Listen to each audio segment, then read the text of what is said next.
क्रांती news, आवाज सर्वसामान्यांचा। मुंबईत आझाद मैदानवर राज्यभर शिक्षक व शिक्षकेतर कर्मचाऱ्यांचे जिल्हाधिकारी कार्यालयावर आंदोलन, मान्यवरांची उपस्थिती।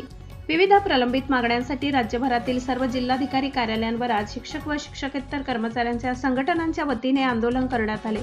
या आंदोलनात ठाणे, पालघर जिल्हा परिषद तसेच मुंबई आणि नवी मुंबई महानगरपालिका येथील शिक्षक व शिक्षकेतर कर्मचारी मोठ्या संख्येने सहभागी झाले।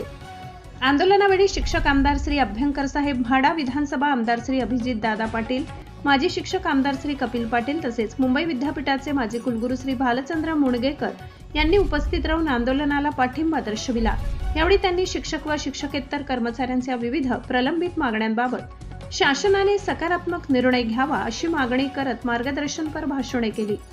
या आंदोलनात राज्य व जिल्हास्तरीय शिक्षक व शिक्षकेतर संघटनांचे पदाधिकारी, जिल्हाध्यक्ष तसेच विविध संघटनांचे प्रतिनिधी मोठ्या संख्येने उपस्थित होते।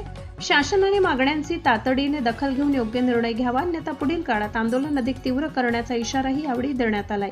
प्रतिनिधी सगीर शेख, खर्डी। अशाच नवनवीन बातम्या पाहण्यासाठी आमच्या महाराष्ट्र क्रांती न्यूज या YouTube चॅनलला लाईक करा, सबस्क्राईब करा आणि बेल आयकॉनला प्रेस करा।